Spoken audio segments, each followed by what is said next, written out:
ജനങ്ങൾ നമുക്ക് തരുന്നത് അധികാരമല്ല ഉത്തരവാദിത്വമാണെന്നുള്ള വലിയ ബോധ്യം നമുക്ക് ഓരോരുത്തർക്കുമുണ്ട്.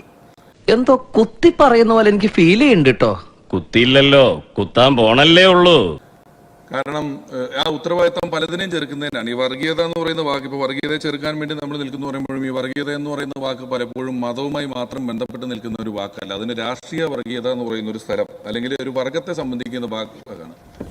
ഏതെങ്കിലും ഒരു രാഷ്ട്രീയ പാർട്ടിയാണെങ്കിലും അത് മറ്റെല്ലാവരും എതിർക്കപ്പെടേണ്ടതാണെന്നും മറ്റെല്ലാം ഇല്ലായ്മ ചെയ്യപ്പെടേണ്ടതാണെന്നും മറ്റാരും ശരിയല്ലെന്നും നമ്മൾ മാത്രമാണ് ശരിയെന്ന് വിശ്വസിക്കുന്നതും ഒരു വർഗീയത തന്നെയാണ്. ഈ പറഞ്ഞതിന് വേറൊരർത്ഥം ഇല്ലേ? ഏയ്, അങ്ങനെ പ്രത്യേകിച്ച് അർത്ഥമൊന്നുമില്ല. ഞാൻ എന്തിനാ ഈശ്വര ഇങ്ങനെ തെറ്റിദ്ധരിക്കണേ? ഞാനിപ്പോ പറഞ്ഞില്ലെങ്കിലും പിന്നീട് അവർ തന്നെ കണ്ടെത്തിയ ഇത്തവണത്തെ, ഞാൻ തന്നെ ആദ്യം കണ്ടപ്പോ അയ്യോ ഇത് കൊള്ളൂലല്ലോ എന്ന് വിചാരിച്ചതായിരുന്നു ഈ LDF അല്ലാതെ മറ്റാരുണ്ട് എന്ന് പറയുന്ന ഇവരുടെ ഒരു ക്യാപ്ഷൻ എന്ന് പറയുന്നത്.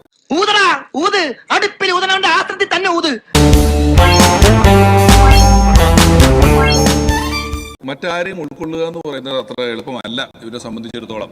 അച്ചടക്കമില്ലാതെ പെരുമാറിയാൽ അറിയാലോ, ഞങ്ങളത് പഠിപ്പിക്കും.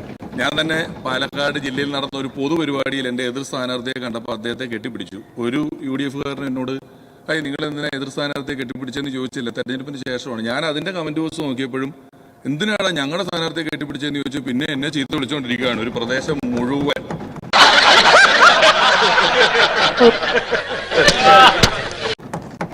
ഞാൻ ഇതെന്താ ഇവരെങ്ങനെ വിളിക്കുന്നതെന്നൊക്കെ ആലോചിച്ചപ്പോഴാണ് അറിഞ്ഞത് നമ്മുടെ പ്രിയപ്പെട്ട ജനീഷിന് ചോറ് കൊടുത്തതിന്റെ പേരിൽ ഒരാളെ പാർട്ടിയിൽ നിന്ന് പുറത്താക്കിയിട്ടുണ്ടായിരുന്നു എന്നുള്ളത്. അപ്പൊ ഇപ്പോഴും ഇൻക്ലൂസീവായി ചിന്തിക്കുക എന്ന് പറയുന്നത് ഇവരെ പറ്റി ഇവർക്ക് സാധിക്കുന്നില്ല. എന്താണെന്ന് എനിക്കറിയില്ല. നേതൃത്വം കൈയാളുന്നത് വിവരമില്ലാത്തവരാണെന്ന് അവൻ പറഞ്ഞതിന്റെ അർത്ഥം ആശാൻ മണ്ടനാണെന്നല്ലടാ.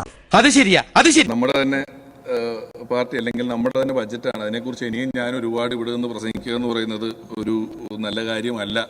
വേണമെങ്കിൽ ഇന്ന് ഈ ബജറ്റ് ലോകമെങ്കും വിളങ്ങിയിടാൻ ധനകാര്യമന്ത്രി തന്നെ എന്ന് പറയുന്ന ഒരു പാട്ടിനൊക്കെ സ്കോപ്പുണ്ട്. എവിടെയോ കണ്ട് മറന്ന പോലെ തോന്നുന്നുണ്ടല്ലോ. ഇന്ന് ഈ ബജറ്റ് ലോകമെങ്കും വിളങ്ങിയിടാൻ ധനകാര്യമന്ത്രി തന്നെ എന്ന് പറയുന്ന ഒരു പാട്ടിനൊക്കെ സ്കോപ്പുണ്ട്. പക്ഷെ നമ്മളത് ചെയ്യുന്നില്ല. നിങ്ങളെന്ത് പ്രാന്തായി പറയുന്നത്? എനിക്കൊന്നും മനസ്സിലാവുന്നില്ല. മനസ്സിലായില്ല? മനസ്സിലാക്കി തരാം. നീ പാർട്ടി ലോകമെങ്ങും ശോഭിച്ചിടും കാരണഭൂത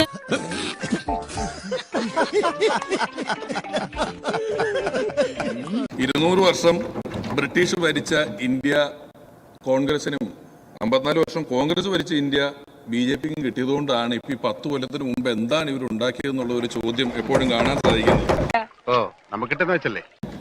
പണം കൊടുത്ത് വിജയിക്കാനാകില്ല എന്ന് അരിയാഹാരം കഴിക്കുന്ന പാലക്കാടുകാർ തെളിയിച്ച ഒരു വിജയമായിരുന്നു ഈ വിജയം. ശവത്തിൽ കുത്തല്ലേ ചക്രവർത്തി. ചെയ്ത വഴിയും അല്ലാതെയും നമുക്ക് ഈ വലിയ വിജയം സമ്മാനിച്ച ജനങ്ങളോട് നന്ദി പറഞ്ഞുകൊണ്ട് ഉത്തരവാദിത്വം പറഞ്ഞുകൊണ്ട് എന്റെ 2 മിനിറ്റ് ഞാൻ ദാനം ചെയ്തിരിക്കുന്നു. അല്ല, രക്ഷപ്പെട്ടല്ലോ, ചാവാതെ രക്ഷപ്പെട്ടല്ലോ എന്ന് പറയായിരുന്നു. തൽക്കാലം ഇത്രയും മതി. വരട്ടെ.